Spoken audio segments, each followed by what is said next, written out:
Friday. Thank you so much for waking up with us for KARK4 today. I'm Claire Kreitz alongside Samantha Boyd. Glad to be here one last time this week anyway. Yes. In an update this morning after a ruling by the state Supreme Court, Arkansans will not have the chance to vote on abortion rights in November. The court ruled the group Arkansans for Limited Government failed to meet the guidelines for submitting documentation which proved paid canvassers were trained on state election laws. Caroline Derby breaks it down for us. The state Supreme Court ruling Thursday in favor of Secretary of State John Thurston after the group Arkansans for Limited Government, trying to get the abortion amendment on the November 2024 ballot, sued Secretary of State John Thurston after his office rejected their petition signatures. The main reason behind the rejection has to do with the documentation about paid canvassers who were gathering petition signatures.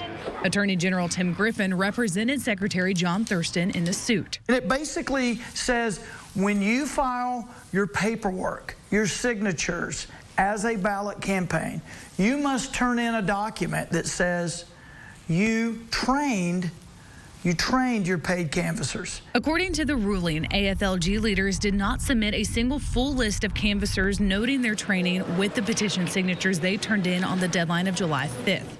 Rebecca Bobrow, director of strategy for the group, says they submitted running lists multiple times before the deadline. We just didn't hand that piece of paper into the Secretary of State's team with the signatures on July 5th. The majority of justices say that these earlier partial submissions did not meet state law, which the justices said required a single full list.